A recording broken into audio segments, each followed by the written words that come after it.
Welcome to step up academy. मैं हूं doctor Ananya Dixit, आपकी बायोलॉजी की टीचर। और आज हम इस वीडियो में देखने वाले हैं कौन सा chapter, how do organism reproduce, chapter number 7 का टॉपिक हम देखेंगे एसेक्सुअल रिप्रोडक्शन। ओके, तो हमने थोड़ा बहुत इसकी जानकारी तो ले ही ली थी। अब कितने टाइप के एसेक्सुअल रिप्रोडक्शन होते हैं और किन में होते हैं वो हम देखते हैं। Asexual reproduction is a mode of reproduction in which a new offspring is produced by a single parent। ये हमें पता है कि asexual reproduction में क्या होता है, सिर्फ एक ही पेरेंट इन्वॉल्व होता है, वहीं सेक्सुअल रिप्रोडक्शन में दो पेरेंट्स इन्वॉल्व होते हैं। The new individual produced are genetically and physically identical to each other। अब जो सिंगल पेरेंट ही इन्वॉल्व है और उसी से न्यू ऑर्गेनिज्म बन रहा है, तो न्यू ऑर्गेनिज्म में वेरिएशन आना तो बहुत दूर की बात है। तो जैसे उसके पेरेंट होगा वो वैसे ही जो न्यू ऑफस्प्रिंग है वो एकदम हूबहू एग्जैक्टली आइडेंटिकली एकदम ही सेम होगा। Okay, Asexual reproduction is observed in both multicellular and unicellular organisms। Asexual reproduction जो है वो unicellular में भी दिखता है और multicellular organisms में भी दिखता है। ओके, अब कितने टाइप्स के asexual reproduction होते हैं? फिजन होता है, fragmentation, budding, vegetative propagation, regeneration and spore formation. इतने टाइप्स के एसेक्सुअल रिप्रोडक्शन होते हैं। अब इनको हम बारी बारी से एक एक करके अच्छे से देखते हैं। तो सबसे पहले आता है, ये मॉडल्स नहीं होगा, मोड्स है। Okay, modes of asexual reproduction. तो सबसे पहले हम बात करते हैं फिजन की। The process of reproduction by which a unicellular organism split into two or more than two separate daughter cell is called fission। अब क्या होता है कि सिंपल जो सेल है, ओके, कोई ऑर्गेनिज्म है वो सिंपली दो में ब्रेक डाउन हो जा रहा है और दो डॉटर सेल्स बना रहा है, दो या दो से ज्यादा डॉटर सेल्स बना रहा है, तो उसको हम क्या बोलते हैं, fission. Okay, bacteria, protozoan and some fungi example is generally it is of two type, that is binary and multiple fission। अब ये जो फिजन है वो दो टाइप के होते हैं। मैंने क्या बताया कि सिंगल पेरेंट है, जो सेल है वो सिंपली दो में स्प्लिट हो जाता है। ओके, अगर दो में स्प्लिट हो रहा है तो वो बाइनरी फिजन है। अगर वो दो से ज़्यादा डॉटर सेल्स बना रहा है, दो से ज़्यादा सेल्स में वो स्प्लिट हो रहा है, तो वो क्या होता है, मल्टीपल फिजन। ओके, जब दो डॉटर सेल्स बने बाइनरी फिजन, जब दो से ज़्यादा बने multiple fission। okay, now binary fission, the type of fission where the parent organism divides into two identical daughter organism with a definite orientation। okay, तो ये एक टाइप का फिजन है जिसमें पेरेंट ऑर्गेनिज्म जो है वो दो में डिवाइड हो जाता है, स्प्लिट हो जाता है, और जो दो डॉटर सेल्स बनते हैं वो एग्जैक्टली कॉपी होते हैं, आइडेंटिकल होते हैं पेरेंट ऑर्गेनिजम्स के। Okay, at first the nucleus of cell divides into two. ओके, तो सबसे पहले क्या होता है कि न्यूक्लियस जो होता है वो बड़ा होता है, वो डिवाइड होता है। Okay, it is followed by the division of cytoplasm. उसके बाद क्या होता है, साइटोप्लाज्म का डिवीजन होता है। सबसे पहले बाइनरी फिजन में क्या होता है, न्यूक्लियस डिवाइड होता है। एक बार न्यूक्लियस डिवाइड हो गया तो साइटोप्लाज्म डिवाइड होता है। साइटोप्लाज्म क्या होता है कि सेल के अंदर को जो भी फ्लूइड जेली लाइक स्ट्रक्चर है ना, उसको हम साइटोप्लाज्म बोलते हैं। Then finally splitting of parent cell into two daughter cells occurs, example Leishmania. Okay, तो यहाँ पे क्या हुआ, ये सेल है, ये और न्यूक्लियस है। न्यूक्लियस जो है वो थोड़ा स्प्रेड हो रहा है, न्यूक्लियस देन डिवाइड हो गया। न्यूक्लियस डिवाइड हुआ तो क्या हुआ कि एक ट्रांसवर्स सेप्टम जो है वो बन गई, वो कंप्लीट हो गई, जिसके चलते साइटोप्लाज्म भी डिवाइड हो गया और इस तरह से दो नई डॉटर सेल्स मिल गई, दो नए ऑफस्प्रिंग्स मिल गए। ओके, जो कि आइडेंटिकल हैं एकदम पेरेंट सेल से।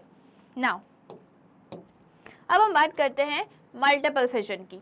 The type of fission where the parent organism divide into many identical daughter organisms at the same time। Multiple fission can be seen in organisms such as Plasmodium। Okay, तो multiple fission में क्या होता है कि जो parent cell है वो multiple daughter cells में स्प्लिट हो जाते हैं। ओके, और इसका एग्जाम्पल क्या है, प्लाज्मोडियम। प्लाज्मोडियम जो है मलेरियल पैरासाइट है, राइट। तो यहाँ पे आपको दिख रहा होगा ये सेल है। सेल में क्या होता है कि जो बहुत सारे सेल के अंदर वो बन जाते हैं डॉटर सेल्स, ओके। बहुत सारे, एक कैसे समझाऊं मैं, रुकिए बताती हूँ। सेल है, न्यूक्लियस एंड साइटोप्लाज्म है, ये चीज़ें तो होती हैं, राइट। अब क्या होता है ना कि एक वॉल बन जाता है सेल के आजू बाजू, और उसमें ना ये सेल्स मल्टीप्लाई करते हैं। सेल जो होते हैं मल्टीप्लाई करते हैं, डिवाइड करते हैं, तो काफ़ी सारे डॉटर सेल्स फॉर्म हो जाते हैं, ओके। काफ़ी सारे डॉटर सेल्स फॉर्म हो जाते हैं। तो वो जो वॉल होती है सिस्ट की, वो जब ये जो डॉटर सेल्स जब बन जाते हैं, मैच्योर हो जाते हैं, तो ये वॉल जो है वो टूट जाती है, बर्स्ट हो जाती है, और डॉटर सेल्स वो सिस्ट लाइक स्ट्रक्चर से, वो वॉल से बाहर आ जाते हैं, ओके। नाउ अब हम बात करते हैं फ्रेगमेंटेशन की। It is a type of asexual reproduction observed in multicellular organism like filamentous algae, spirogyra. These organisms on maturation break up into 2 or more small fragments or pieces. अब क्या होता है, ये जो फ्रेगमेंटेशन है वो किस में देखने को मिलता है, हमें स्पायरोगायरा में देखने को मिलता है। जब स्पायरोगायरा मैच्योर हो जाता है तो वो अपने आप को छोटे छोटे फ्रेगमेंट्स में ब्रेक डाउन कर लेता है, और जो छोटे फ्रेगमेंट्स हैं वो एक न्यू ऑफस्प्रिंग बन जाते हैं, एक न्यू इंडिविजुअल बन जाते हैं। और फिर जब ये पर्टिकुलर इंडिविजुअल जब ये मैच्योर होंगे तो ये भी अपने आप को फ्रेगमेंट्स में क्या करेंगे, डिवाइड कर लेंगे, ओके, ब्रेक डाउन कर लेंगे। Each fragment subsequently grows to form a complete new organism. This type of cell division is seen in multicellular organism with a relatively simple body organization. This process occurs under favorable condition of moisture, temperature and nutrient availability. तो fragmentation में क्या हुआ, जैसे कि इसका example क्या है, spirogyra. Spirogyra जब बड़ा हो जाएगा, मैच्योर हो जाएगा, उसके दिमाग चलने लगेगा, तो वो अपने आप को कुछ फ्रेगमेंट्स में कट डाउन कर लेता है, तोड़ लेता है, राइट। तो हर एक फ्रेगमेंट्स जो हैं वो न्यू इंडिविजुअल फॉर्म हो जाते हैं, न्यू इंडिविजुअल बन जाते हैं। फिर ये जो हमें न्यू ऑफस्प्रिंग्स मिले ये अगेन मैच्योर होते हैं, और जब ये मैच्योर होते हैं तो ये भी अपने आप को फ्रेगमेंट्स में ब्रेक डाउन कर लेते हैं, और फिर ऐसी ये साइकिल चलती रहती है। अभी जो फ्रेगमेंटेशन की प्रोसेस है ना, इसके लिए कुछ फेवरेबल कंडीशन चाहिए होते हैं। तो कौन से होते हैं वो, मॉइस्चर होता है, टेम्परेचर होता है, और न्यूट्रिएंट अवेलेबिलिटी है या नहीं है, नहीं तो खाना पीना क्या खाएंगे, ओके। नाउ अब आता है रीजनरेशन।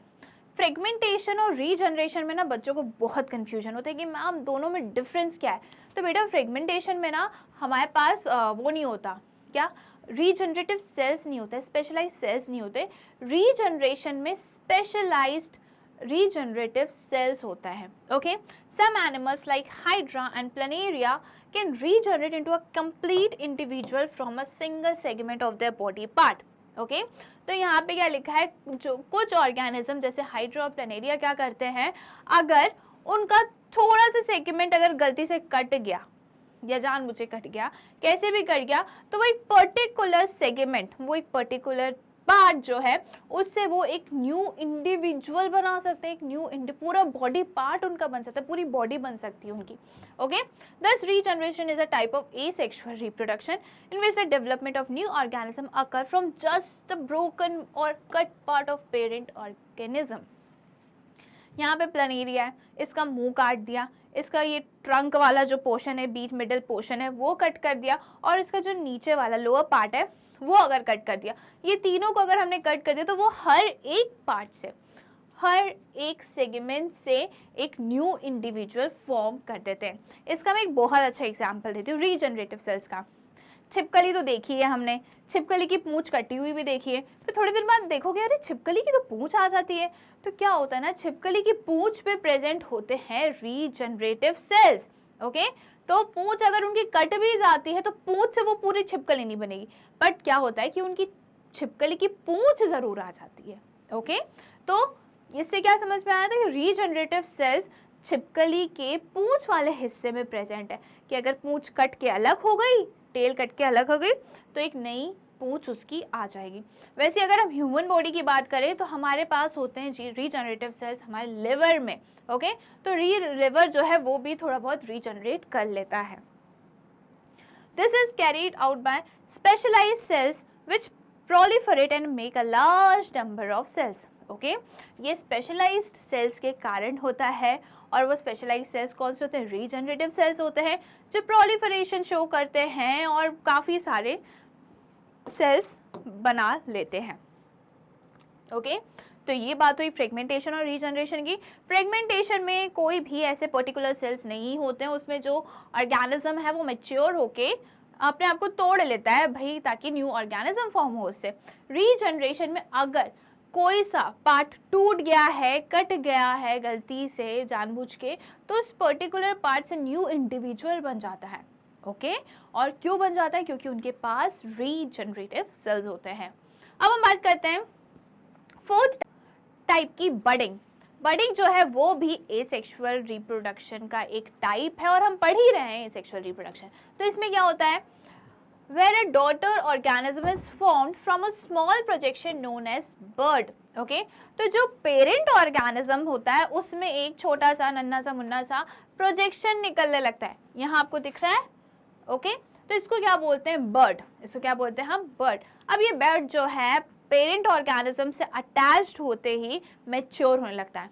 यहाँ पे आपको मैच्योरेशन की स्टेज दिख रही है, डेवलपिंग स्टेज दिख रही है, डेवलप होता रहता है ये, और फिर जब ये मैच्योर हो जाता है तो ये पेरेंट ऑर्गेनिज्म से डिटैच होके एक न्यू इंडिविजुअल फॉर्म करता है। Okay, it develops as an outgrowth due to repeated cell division of the parent body. ये कैसे एक आउटग्रोथ होता है और ये कैसे बनता है? रिपीटेड सेल डिवीजन के चलते। ओके, सेल डिवीजन होती रहती है। जब ये फुली ग्रोन हो जाता है, when fully grown it detaches to grow into a new independent individual, example hydra.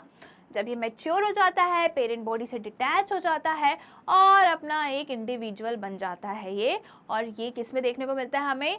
Hydra में। Okay, vegetative propagation. Vegetative propagation जो है वो भी एसेक्सुअल मोड ऑफ रिप्रोडक्शन है। वेजिटेटिव प्रोपोगेशन का मतलब है कि हम कोई भी न्यू प्लांट, ओके, कोई भी न्यू प्लांट बन रहा है, प्रोड्यूस हो रहा है, किसके चलते? किसकी हेल्प से? स्टेम, लीव्स और रूट्स। वेजिटेटिव पार्ट से अगर कोई न्यू प्लांट बन रहा है तो उसको हम बोलते हैं वेजिटेटिव प्रोपोगेशन। और वेजिटेटिव पार्ट कौन से होते हैं? स्टेम होता है, लीफ होते हैं एंड रूट्स होते हैं। ओके, इसमें रिप्रोडक्टिव पार्ट का कोई खेल नहीं होता है, मतलब वो इन्वॉल्व नहीं होते हैं। It is a type of asexual reproduction in which new plants are obtained from the part of the parent plant. Okay, parent plant के किसी भी पार्ट से ये हम एक नया न्यू प्लांट बना सकते हैं, उसको हम बोलते हैं vegetative propagation, except flower, except reproductive parts. Under favourable condition this is known as natural vegetative propagation. Okay, अब जो कंडीशन है वो भी तो फेवरेबल होनी चाहिए। पानी नहीं डाल रहे हम, हमने जो लकड़ी है, जो स्टेम वाला पोर्शन है, वो हमने मिट्टी में तो लगा दिया, बट हम पानी नहीं डाल रहे हैं, मॉइस्चर नहीं मिल रहा है, न्यूट्रिएंट्स नहीं मिल रहा है, तो वो क्या डेवलप होगा न्यू प्लांट पे? नहीं होगा। ओके, तो फेवरेबल कंडीशन होनी चाहिए, और इसको हम क्या बोलते हैं? Vegetative propagation. अब क्या होता है? कटिंग, लेयरिंग, अब दो टाइप के होते हैं ये, एक होता है नेचुरल और एक होता है आर्टिफिशियल। अब ये जो नेचुरल है उसके तो टाइप्स ये लिखे, जिसको हम डिटेल में पढ़ने वाले हैं। Bud of potato, rhizome of ginger, bulb of onion, leaf buds of bryophyllum. Okay, फिर आता है आर्टिफिशियल, जिसको हम मेहनत करके वेजिटेटिव प्रोपोगेट करवाते हैं कुछ प्लांट्स को, और उसका टाइप क्या है? Cutting, layering and grafting.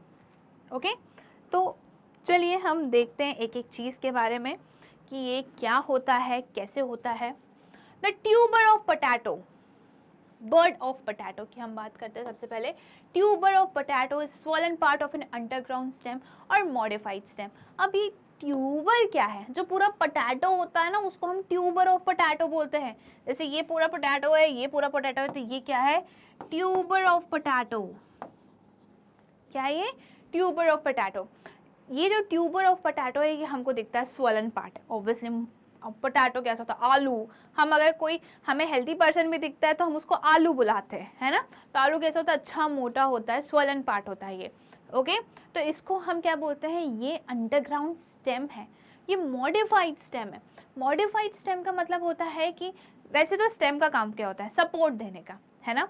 अब मॉडिफाइड स्टेम है तो ये स्टोरेज का काम भी करेंगे, ये न्यूट्रिएंट स्टोरेज का काम भी करेंगे, और बेसिकली अंडरग्राउंड स्टेम जो होते हैं वो मॉडिफाइड स्टेम्स होते हैं।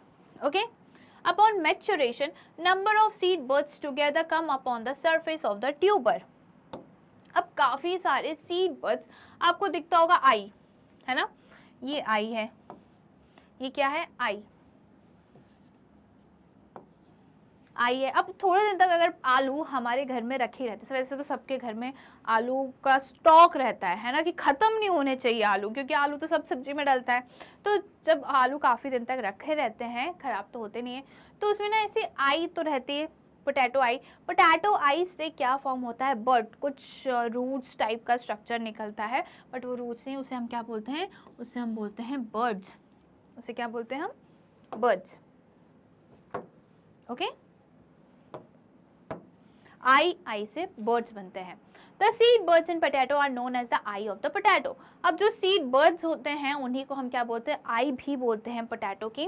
The eyes of potatoes are green in colour and can produce new potato plant. अब ये जो आई है ना पोटैटो की, वो कैसी होती है, ग्रीन कलर की होती है। आपकी कैसी होती है, हमारी ब्राउन कलर की होती है, ब्लैक कलर की होती है ना, ऐसे कलर की होती है। बट पोटैटो की जो आई है वो कैसी होती है, ग्रीन कलर की होती है। बट पोटैटो की जो आई है वो उनको देखने में हेल्प नहीं करती। ओके बस नाम दिया है आई का, और वो जो आई है उससे क्या बनते हैं, बर्ड्स बनते हैं। From each bird a new potato plant is produce. और आपको बताइए कि जो बर्ड है उससे हम न्यू प्लांट बना सकते हैं। तो आप क्या करोगे, जैसे ये पोटैटो है, राइट, आपको अगर अपने घर में पोटैटो का प्लांट उगाना है तो आप क्या करोगे कि आप कोई भी पोर्शन काटोगे पोटैटो का और मिट्टी में डाल दोगे।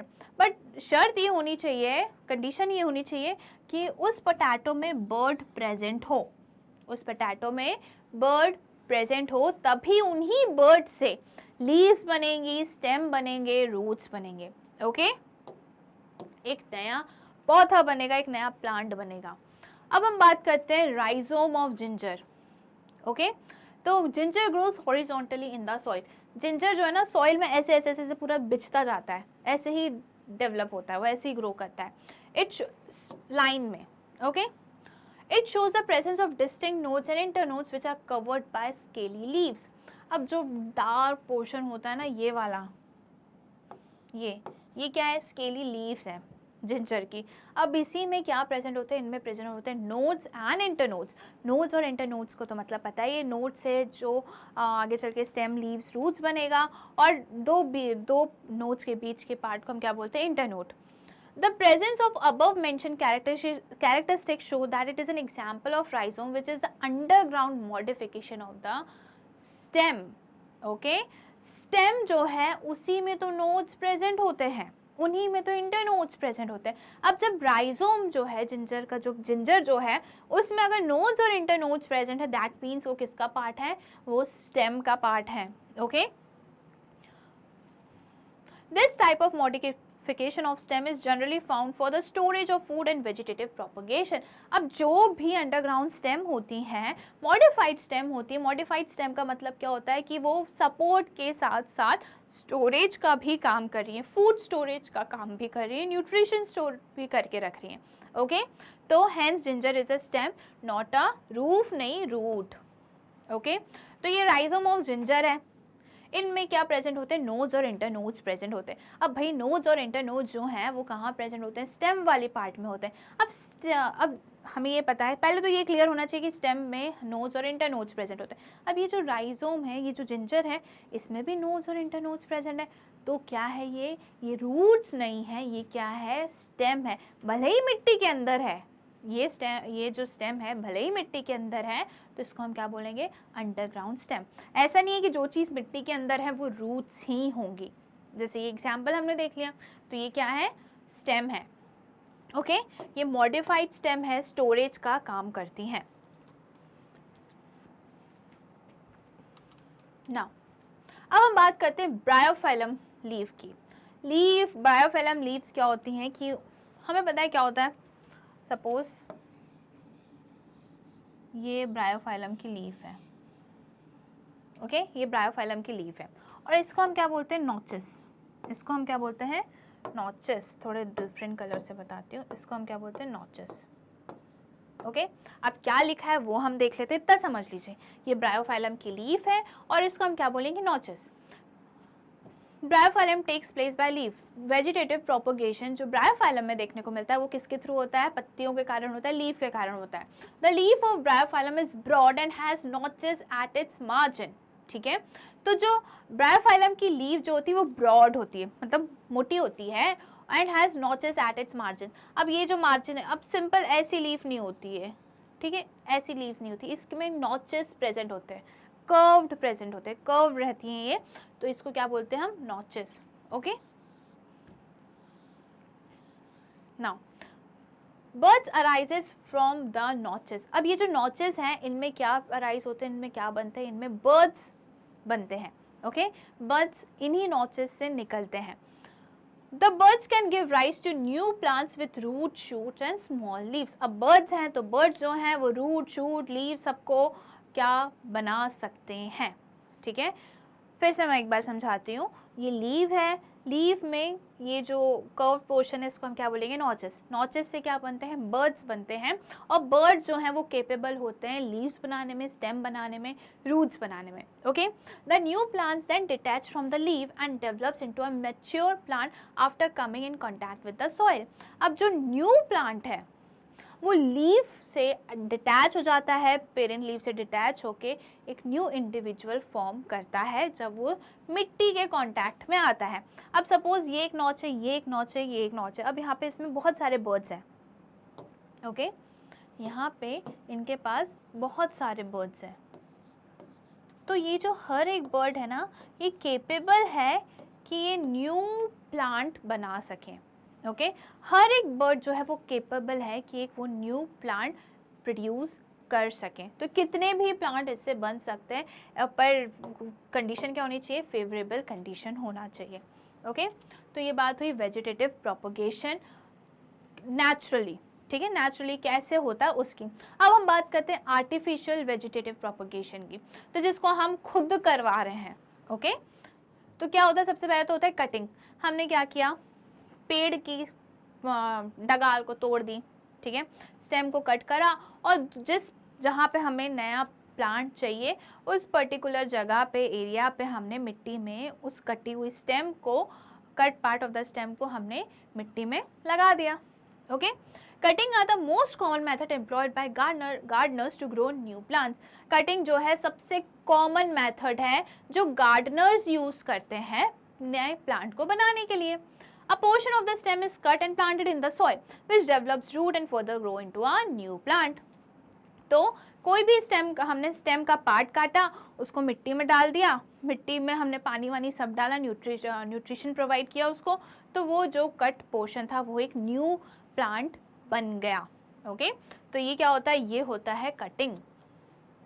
अब हम बात करते हैं ग्राफ्टिंग की।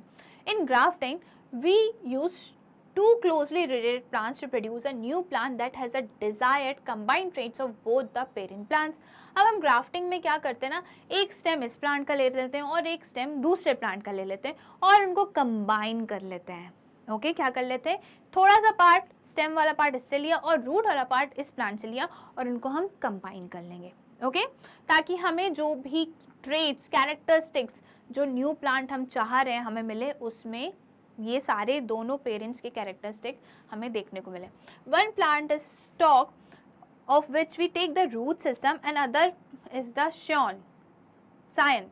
ठीक है, तो जो एक प्लांट है वो क्या है, स्टॉक वाला प्लांट है जिसमें रूट सिस्टम प्रेजेंट है। स्टॉक वाला जो है जो मिट्टी में जाएगा, और मिट्टी में जो जाएगा उसमें आपके रूट सिस्टम प्रेजेंट होना चाहिए, उसमें रूट्स प्रेजेंट होना चाहिए। Okay other is the scion. Okay तो जो रूट वाला पार्ट होता है वो स्टॉक बोलते हैं और जो स्टेम वाला पार्ट होता है वो सायन वाला पार्ट होता है, सायन होता है। Okay which we use for the shoot system. In this method of artificial vegetative propagation, we attach the scion to the stalk of the second plant. Okay तो हम क्या करते हैं, सायन को हम स्टॉक से अटैच करते हैं। स्टॉक जो है वो दूसरे प्लांट का और सायन जो है वो दूसरे प्लांट का है। Okay In general, we use grafting for a variety of plants such as roses, apples, avocado, etc. और ये grafting हम कौन से plants में कर सकते हैं? Apples में कर सकते हैं, avocados में कर सकते हैं और roses में कर सकते हैं. तो stalk वाला जो है वो root system बनाता है और scion वाला जो है वो shoot system बनाता है. फिर बात करते हैं हम लेयरिंग की. लेयरिंग में क्या होता है? कुछ नहीं होता है कि हमने एक प्लांट की जो ब्रांचेस हैं, कोई एक ब्रांच जो ग्राउंड लेवल के पास में है, उसको हमने खींचा, मिट्टी में दबाया और सॉइल को उसके ऊपर पूरा कवर कर दिया. यही होता है layering. Layering is a technique of a propagation where the new plant remains at least partially attached to the mother plant while forming new roots and can occur naturally through the modified stem and structure. Okay, ये क्या है? एक technique है vegetative propagation की, जिसमें क्या होता है कि प्लांट की एक ब्रांच को हम सॉइल के अंदर दबा देते हैं. ओके, वो जो प्लांट है वो पेरेंट प्लांट से अटैच रहता है जब तक उसमें रूट्स और शूट सिस्टम डेवलप नहीं हो जाता. यहाँ पे आपको दिख रहा है एक ब्रांच ली, हमने उसको मिट्टी में दबाया, जब यह इसमें ब्रांच रूट आने लग गई, नए पत्तियाँ आने लग गई, स्टेम डेवलप होने लग गई, तो हम इसको यहाँ से कट कर देते हैं. पेरेंट प्लांट से हम इसको कट कर देते हैं और ऐसे हमारा एक और नया पेड़ बन जाता है. तो ये बात हुई हमारे लेयरिंग की. फिर हम बात करते हैं टिश्यू कल्चर की. टिश्यू कल्चर क्या होता है? Tissue culture involves the use of small pieces of plant tissue which are cultured in a nutrient medium under sterile condition. अब हम क्या करते हैं ना टिश्यू कल्चर में कि हम प्लांट टिश्यू लेते हैं, बहुत छोटा सा टिश्यू लेते हैं, हम प्लांट टिश्यू लेते हैं, जिसको हम आर्टिफिशियली लैब में क्या करते हैं? ग्रो करते हैं. ओके, ये टेस्ट ट्यूब रहता है, इसमें हम क्या करते हैं? प्लांट टिश्यू को डाल देते हैं. ओके, प्लांट टिश्यू को जैसे ही हम डालेंगे तो ये जो आपको वाइट पार्ट जो दिख रहा है, लिक्विड पार्ट दिख रहा है, ये क्या है? न्यूट्रिटिव मीडियम है. जो भी न्यूट्रिशन उस प्लांट टिश्यू को डेवलप करने के लिए, ग्रोथ के लिए चाहिए, वो सब इसमें हम उनको देते हैं. तो ऐसे क्या होता है कि जो प्लांट टिश्यू है वो सेल डिवीजन करता है, क्योंकि उसको न्यूट्रिशन तो मिल ही रहा है, उसको फेवरेबल कंडीशन भी मिल रहा है. तो प्लांट टिश्यूज जो हैं उनकी सेल्स जो हैं वो रैपिडली सेल डिवीजन करती हैं और एक नया प्लांट बना लेती हैं.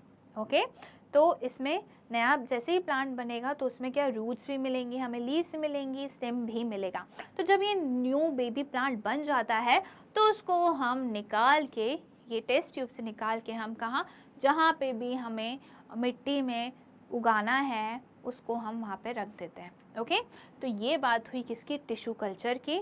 टिश्यू कल्चर में हम क्या लेते हैं?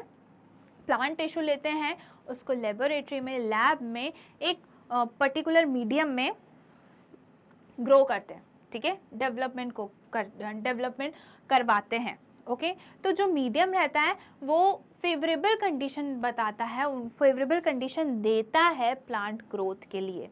ओके, तो ये बात हुई हमारी टिश्यू कल्चर की. तो यहाँ पे जो है हमारा एसेक्सुअल रिप्रोडक्शन होता है कंप्लीट. मैं मिलूंगी नेक्स्ट वीडियो में जिसमें हम बात करने वाले हैं सेक्सुअल रिप्रोडक्शन की. तो इसके लिए आज ही आपको स्टेप अप एकेडमी को सब्सक्राइब करना है, अपने फ्रेंड्स के साथ भी शेयर करना है, और अगर आपके छोटे भाई बहन हो या बड़े भाई बहन हो उनके साथ भी शेयर करना है, क्योंकि यहाँ पे सारे क्लास के वीडियो, सारे सब्जेक्ट्स के वीडियोस मिलते हैं आपको फ्री ऑफ कॉस्ट. साथ ही साथ मल्टीपल कॉम्पिटिटिव एग्जाम्स जैसे कि नीट, जेईई, CUET की भी प्रिपरेशंस होती हैं. Thank you.